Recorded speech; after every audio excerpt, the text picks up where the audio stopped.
Vamos a la carta que escribe Pablo a los tesalonicenses. Hoy empezaremos una nueva serie de mensajes. Estaremos viendo las cartas que escribe Pablo a los tesalonicenses. Voy a leer el versículo 1, es el que vamos a ver en esta mañana, de tal forma que nos vamos a ir muy rápido, ¿verdad? Pablo y Silvano y Timoteo a la iglesia de los tesalonicenses, en Dios Padre y en el Señor Jesucristo, gracia y paz sean a vosotros de Dios nuestro Padre y del Señor Jesucristo. Como les dije, hoy comenzamos esta serie de mensajes, nos llevará aproximadamente unas 10 sesiones. Comencemos por hablar un poco de la carta. Fue escrita a la iglesia de los tesalonicenses que tenían poco tiempo, esta iglesia, de verse fundada por el apóstol Pablo. Aproximadamente se escribió en los años 51 al 52 desde la ciudad de Corinto. Cronológicamente es la primera carta escrita. Pablo escribe esta carta porque los tesalonicenses estaban pasando por tribulaciones y persecuciones, y además porque tenían algunas inquietudes y preguntas sobre la venida de nuestro Señor Jesucristo. El mensaje global de esta carta es cómo prepararse para el regreso de Cristo. Hermanos, el Señor viene de nuevo. Las principales enseñanzas que podemos ver en estas cartas, en esta carta, es proveer la enseñanza para confirmar a los nuevos creyentes en el Evangelio. También a estar firmes al experimentar las persecuciones, estimularlos a vivir una vida santa y fortalecerlos por la venida de nuestro Señor Jesucristo. En cuanto a la ciudad de Tesalónica, podemos decir que era una colonia romana, era una ciudad importante en la vida del Imperio Romano. Se encontraba a unos 70 kilómetros al oeste de Filipos y a unos 140 kilómetros al norte de Atenas. En su tiempo se decía de esta ciudad: Tesalónica se encuentra en el seno del imperio, porque estaba justamente en el centro o en el corazón del imperio y era la ciudad principal de Macedonia. Su calle principal de Tesalónica era parte de aquella gran carretera que enlazaba a Roma con las regiones orientales del Imperio Romano. Al principio esta ciudad se llamaba Terme o Terma, hay quien difiere, ¿verdad? Al parecer es Terme, a causa de las aguas termales que existían en esa zona, pero después cambió su nombre a Tesalónica. Esta ciudad aún existe y se llama Salónica. Tesalónica es una de las pocas ciudades visitadas por Pablo y que existen hasta el día de hoy. En cuanto a la iglesia, fue establecida por el apóstol Pablo en su segundo viaje misionero. Aunque el apóstol Pablo aparentemente había ministrado solo poco tiempo en Tesalónica, estaba asombrado por lo que estaba ocurriendo ahí. Sus cartas reflejan gozo por el progreso espiritual de los tesalonicenses en su breve tiempo como creyentes y hablan por sus características de una iglesia sana y creciente. En su tiempo fue una iglesia modelo. Pablo menciona las características de esta carta en el primer capítulo, versículos 7 al 10. Dice así la palabra de Dios: de tal manera que habiendo sido ejemplo a todos los de Macedonia y Acaya que han creído, porque partiendo de vosotros ha sido divulgada la palabra del Señor, no solo en Macedonia y Acaya, sino que también en todo lugar vuestra fe en Dios se ha extendido. De modo que nosotros no tenemos necesidad de hablar nada, porque ellos mismos cuentan de nosotros la manera en que nos recibisteis y cómo os convertisteis de los ídolos a Dios para servir al Dios vivo y verdadero y esperar desde los cielos a su Hijo, el cual resucitó de los muertos, a Jesús, que nos libra de la ira venidera. Esto habla, hermanos, de una iglesia modelo, ejemplar. También en 2 Corintios se habla de esta iglesia. Esta iglesia era un testimonio para toda aquella región que ahora llamamos Grecia. Según la tradición, Gallo, uno de los varios gallos que aparecen en la Biblia, compañero en este caso de viaje de Pablo, fue el primer pastor líder de Tesalónica. Él es uno de los varios tesalonicenses mencionados en las Escrituras. Otros son Aristarco, segundo es su nombre, y probablemente Demas. Recordemos que Pablo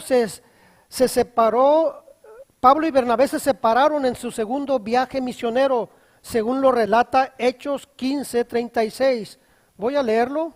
Hechos 15:36 dice: después de algunos días, Pablo dijo a Bernabé: volvamos a visitar a los hermanos en todas las ciudades en que hemos anunciado la palabra del Señor, para ver cómo están. Y Bernabé quería llevar consigo a Juan, el que tenía por sobrenombre Marcos, pero Pablo no le parecía bien llevar consigo al que se había apartado de ellos desde Panfilia y no había ido con ellos a la obra. Pablo, en este segundo viaje misionero, llegó consigo a Silas, o sea, Silvano, el que se nombra aquí, y en la misma ruta agregó a Timoteo.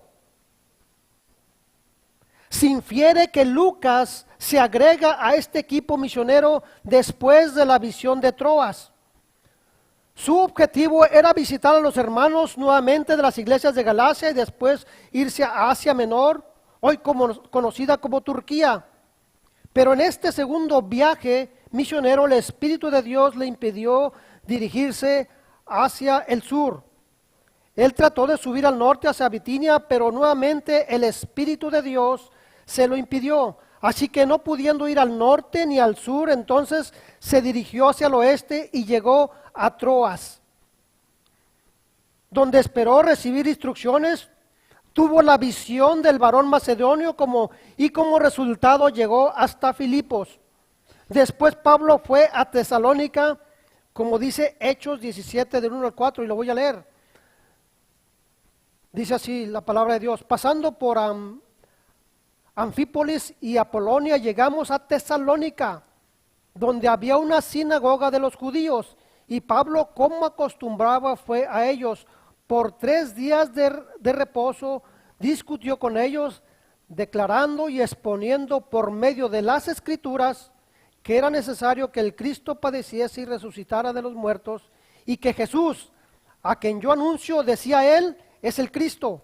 Y algunos de ellos creyeron y se juntaron con Pablo y con Silas, y de los griegos piadosos gran número, mujeres nobles no pocas. Esa es la característica de Lucas. Por no decir muchas, dice no pocas. Es posible que Pablo se quedara en Tesalónica más de 3 días de reposo, o más de 3 semanas, o más de 3 sábados, mencionados en estos pasajes por Lucas en Hechos 17. Y digo esto por lo que dice en 1 Tesalonicenses 2:9 y 2 Tesalonicenses 3:8. Lo voy a leer.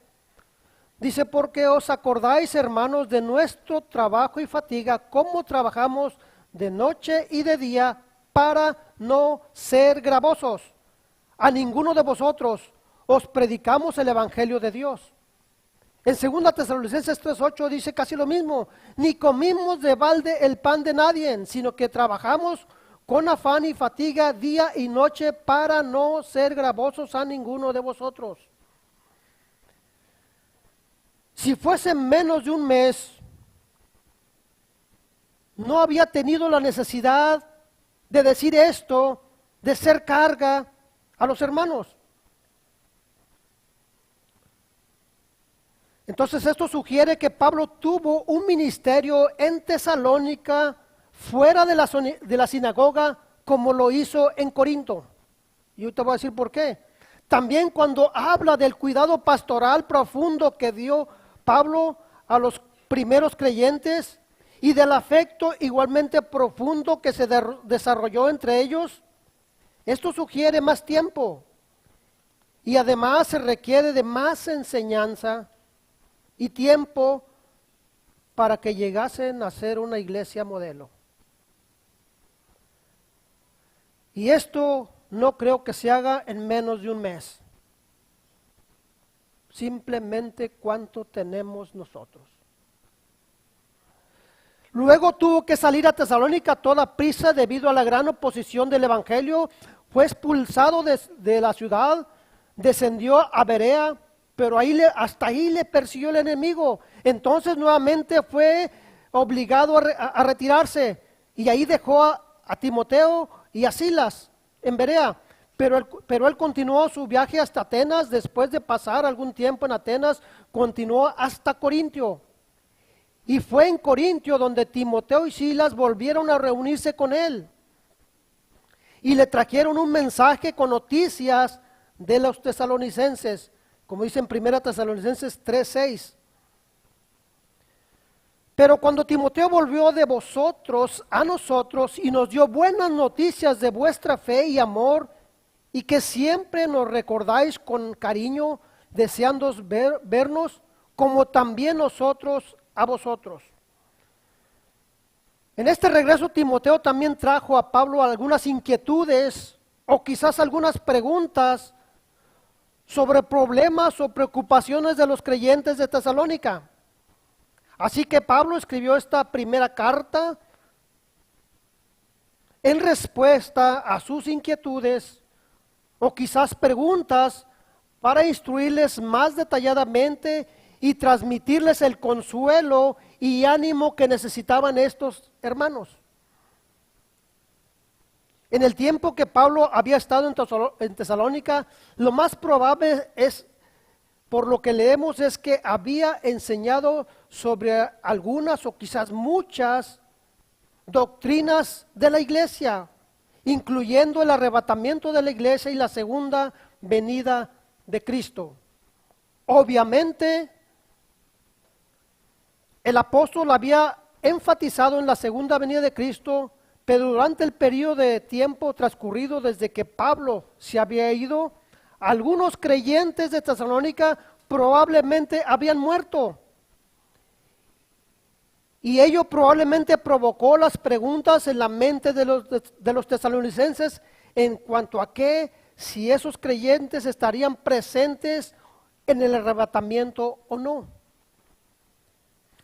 En la primera carta a los tesalonicenses, el énfasis está sobre el arrebatamiento de la iglesia. El hecho de que la segunda venida de Cristo es una esperanza purificadora debería conducir a la santificación de nuestras vidas.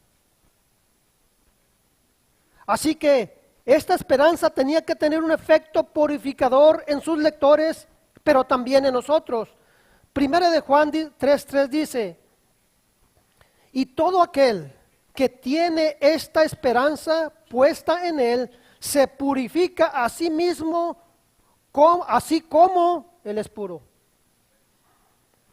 La segunda carta a los tesalonicenses, el énfasis se dirige a la segunda venida de Cristo y el establecimiento de su reino. Ahora, hermanos,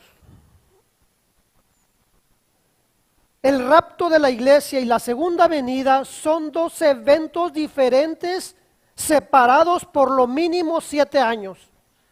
Entonces es un error decir que es lo mismo.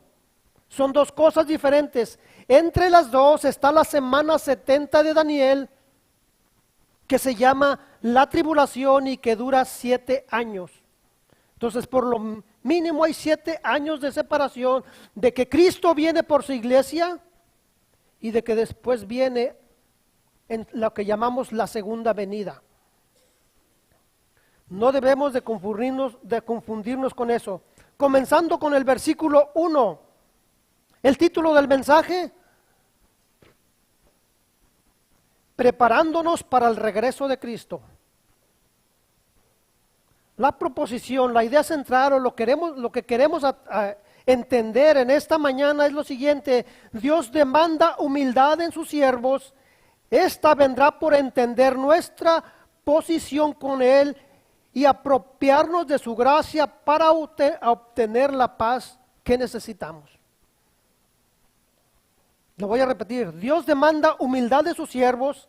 Esta humildad vendrá por entender nuestra posición en Él y apropiarnos de su gracia para obtener la paz que necesitamos. Los remitentes de la carta nos enseñan humildad. Los receptores nos enseñan nuestra posición en Dios Padre y en el Señor Jesucristo, y nuestra relación con ellos nos da la gracia y la paz. Primer punto: el regreso de Cristo nos debe motivar a tener una actitud de humildad. Dice Pablo, Silvano y Timoteo a la iglesia de los tesalonicenses. Entonces los remitentes de la carta nos enseñan humildad. Aquí tenemos a un siervo de Dios haciendo su presentación como el remitente. Todo comienza con una buena actitud, hermanos. O todo debe comenzar con una buena actitud. Aquí se identifica sencilla y humildemente como Pablo, no como apóstol. Y con esa misma actitud de humildad incluye a sus colaboradores, Silvano, o sea, Silas, y Timoteo, tratándolos como iguales a él.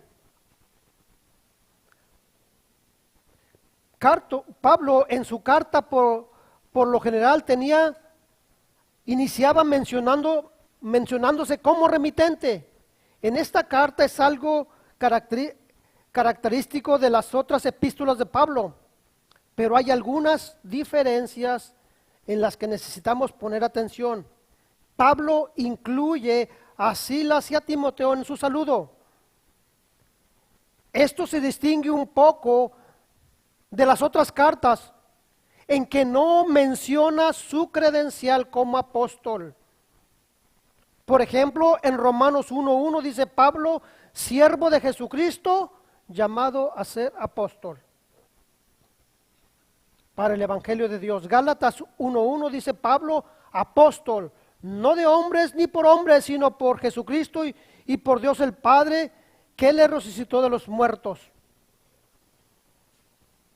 Pablo en esta carta, como dije, no se vio en la necesidad de defender su apostolado, sino de defender su integridad como cristiano y también la de su equipo misionero. Y por eso dice, para no ser gravosos a ninguno de vosotros. Recordemos que Silas y Timoteo acaban de reunirse con Pablo para mostrarle el informe de los tesalonicenses. Al incluir los nombres de ellos al suyo, los tesalonicenses sabrían que había unidad y que ellos estaban de acuerdo con la redacción y relación con esta carta. A propósito, hermanos, esta debe ser la actitud de un líder: considerar a sus colaboradores en sus logros y proyectos.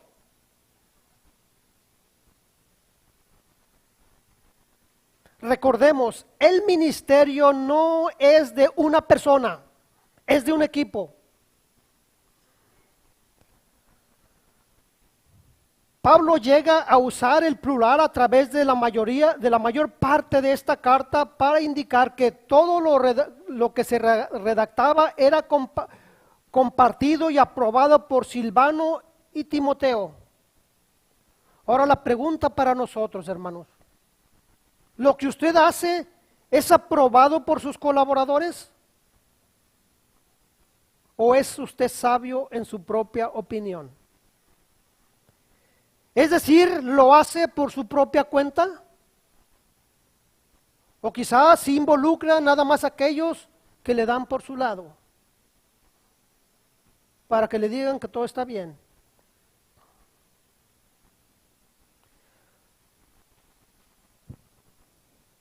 Pablo siempre se identificó con sus hermanos en la fe. Él no estaba distante, ni aislado, ni separado, y menos por encima de otros que estaban colaborando con él en el ministerio o en la obra de Dios. Otra cosa que nos enseña esto es que tenemos que recordar hoy en relación del ministerio cristiano, no se debe poner a nadie, llámese predicador, pastor, maestro, sobre un pedestal.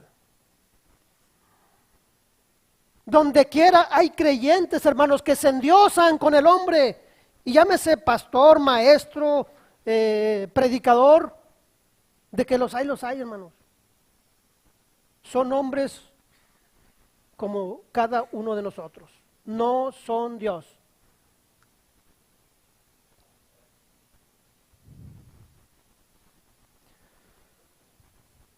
Cuando un maestro, pastor o predicador está enseñando la palabra de Dios, debemos de estar conscientes del hecho de que estamos exponiendo la palabra de Dios y realmente actuando de parte de Él, como instrumentos de Él, en el nombre de Él y para Él. De tal forma que no tenemos nada de qué gloriarnos. Una vez dije cuando vimos Jonás, si Dios habló a través de un burro, que no hable a través de otro, ¿verdad? Pero es Dios, no es el hombre. Por lo tanto, no tenemos que endiosarnos con ellos o con ellos.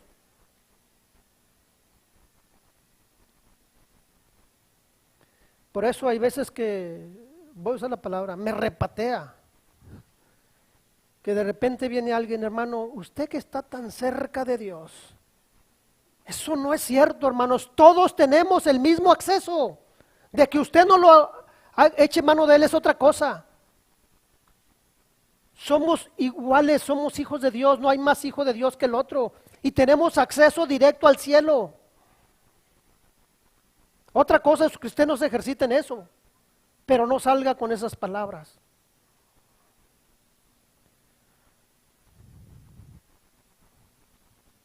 Ahora, pero en lo que respecta a la vida cristiana, a nuestra forma de conducirnos en esta vida, aquí sí Dios espera que todos nosotros, que de una u otra forma ministramos la palabra, vivamos a un nivel superior de espiritualidad,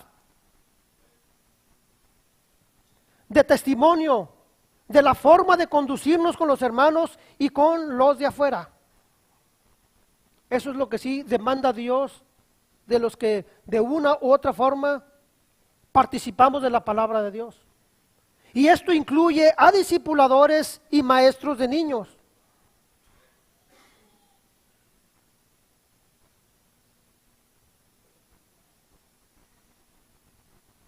Punto número 2.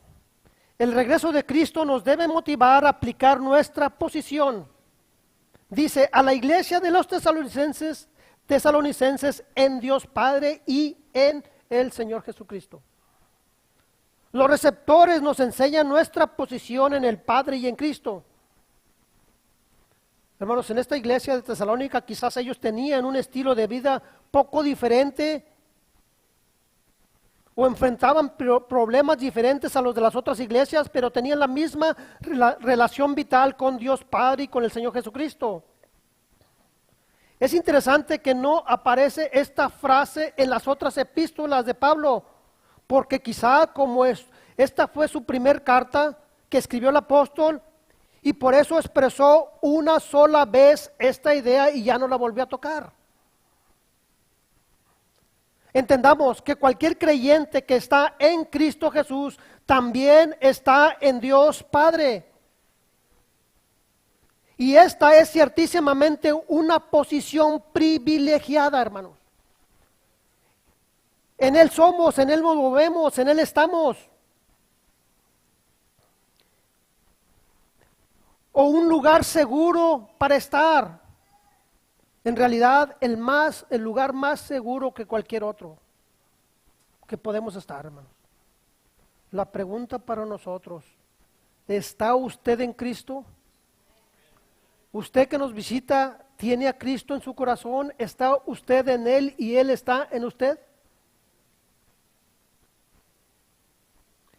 esta parte del saludo que se distingue en las otras cartas de Pablo, en donde menciona primero la posición espiritual de la iglesia y luego su ubicación geográfica. Es interesante. Por ejemplo, en 1 Corintios 1:2 dice a la iglesia de Dios, y ahí está su posición espiritual que está en Corinto. Su lugar geográfico. En Filipenses 1:1 dice Pablo y Timoteo, siervos de Jesucristo, a todos los santos en Cristo Jesús que están en Filipos. Colosenses 1:2, a los santos y fieles hermanos en Cristo que están en Colosas.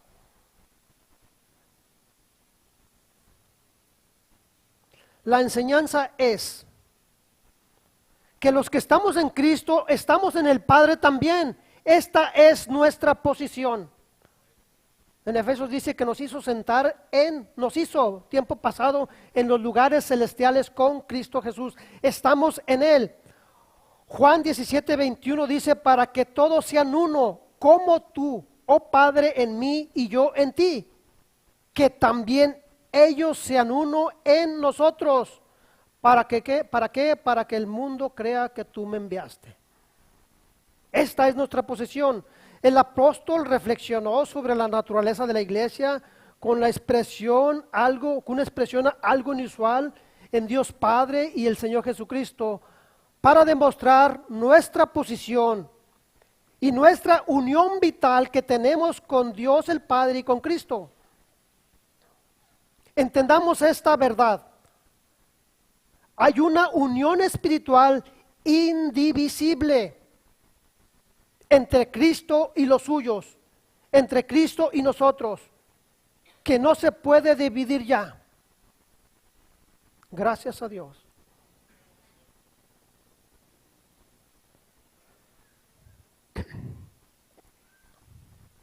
Esto es nuestra posición. Ahora la pregunta es, ¿entiende usted su posición? Estamos en Él y Él está en nosotros. Y esto es una sola cosa, no es yo puedo estar en Él y Él en mí, no. Son las dos cosas. Yo estoy en Él y Él está en mí. Esta es nuestra posición. Y cuando entendemos esta posición, sinceramente, o cuando la llegamos a entender, nuestra vida debe de cambiar, hermanos. También cabe destacar que Pablo usó el título completo del Salvador, o sea, el Señor Jesucristo. Así combina en una frase todos los aspectos principales de su obra redentora. Señor lo describe como el amo, el soberano, el creador, quien nos hizo, que nos compró, a quien debemos nuestra lealtad. Él es nuestro Señor. Jesús, o sea, Jehová salva, se refiere a su humanidad. Fue el nombre que él recibió en su nacimiento físico. Y Cristo, o sea, el ungido, es el término griego para el Mesías prometido por Dios para cumplir el plan redentor de la humanidad. La pregunta es, ¿entendemos esta posición que tenemos en Dios Padre y en el Señor Jesucristo? Como dije, es una unión espiritual indivisible, gracias a Dios. Dice, nada ni nadie nos podrá separar de Dios. Ahora la pregunta para nosotros también es, ¿vivimos de acuerdo a esta posición, hermanos? O solamente cuando vengo a la iglesia, vivo aquí, cuando entre semana me desligo de ella y hago lo que quiero. Constantemente Dios está en nosotros. Por eso no entiendo cuando alguien se esconde para hacer así sus travesurillas. Lo tienes adentro, hijito, ¿a dónde te vas? Punto número 3.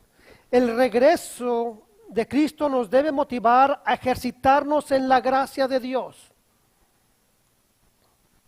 Termina diciendo, gracia y paz sean a vosotros de Dios nuestro Padre y del Señor Jesucristo. Hermanos, nuestra relación con el Padre y con su Hijo nos da gracia y paz. Esta es una introducción formal que Pablo usó en casi todas sus cartas, porque primero viene la gracia, seguido por la paz de Dios. Tanto la paz, la gracia, perdón, y la paz de Dios vienen de Dios Padre y del Señor Jesucristo. Gracia y paz. Uno es un saludo judío, shalom, paz, y el otro es un saludo griego, charis, gracia. Y así se saludaban anteriormente. Pero esto va más allá de un simple saludo, hermanos. Los judíos, como dije, se saludaban shalom, porque ahora la gracia que puso en marcha el proceso de nuestra salvación, porque somos salvos por gracia, ahora nos sostiene en este camino y nos acompaña o nos lleva hasta que estemos en su gloria. La paz viene como resultado de aceptar la gracia de Dios. Por eso el saludo. Ahora, todo creyente está advertido de lo siguiente, como dijo Cristo: en el mundo tenéis aflicción. Claro que sí. Dice, pero dijo también, pero confiad, yo he vencido al mundo. Y si nosotros estamos en él, hemos vencido. El problema es que batallamos para echar mano de esa victoria.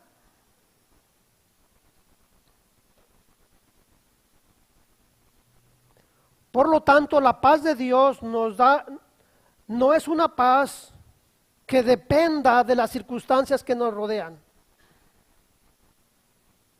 Eso no depende, hermanos. Mi paz debe depender de mi relación íntima con Dios, de mi comunión íntima, y no de las circunstancias que me rodean, sino así andaría por la calle la amargura, ¿verdad?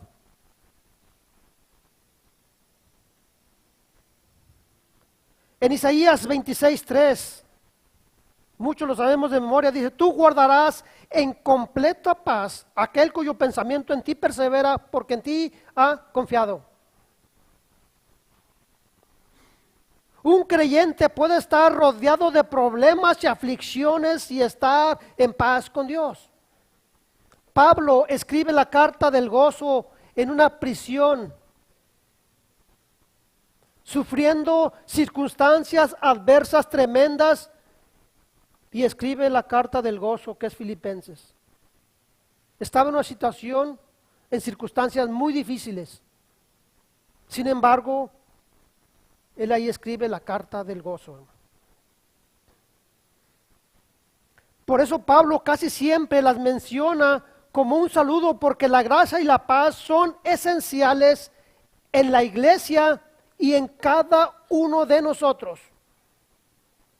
Sin gracia y sin paz, hermanos, estamos perdidos. Dije, estamos perdidos en relación de nuestras circunstancias, de nuestra relación con Dios.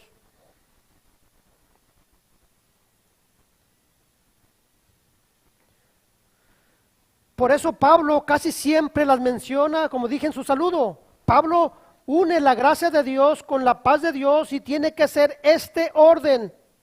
El ser humano no puede experimentar la paz de Dios hasta que reciba la gracia de Dios, hasta que reciba a Cristo Jesús. Si no ha recibido usted a Cristo Jesús, nunca tendrá la paz. Tan simple y tan sencillo como eso.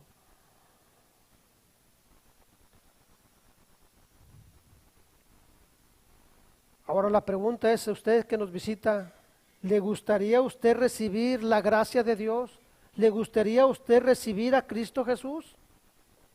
Ahorita al terminar el mensaje, usted tendrá esa oportunidad, si usted desea así. Estimado hermano, aquella gracia que trajo la paz con Dios y una relación vital con Dios Padre y con el Señor Jesucristo, aquellos creyentes de Tesalónica del primer siglo también está disponible por la fe en la gracia de Dios que se manifestó en la muerte de su Hijo en la cruz. ¿Por cuál motivo o por esta causa Pablo escribió más tarde en su carta a los romanos lo siguiente? Romanos 5:1 dice: justificados pues por la fe, tenemos paz para con Dios por medio de nuestro Señor Jesucristo. Gracia es un favor no merecido que Dios da al pecador en el perdón completo de su pecado y además el otorgamiento de la vida eterna. La paz viene como resultado por ejercitarnos en la gracia de Dios.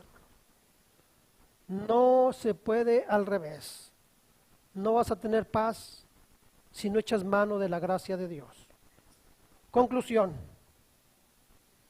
Hermanos, debemos de tener una actitud de humildad.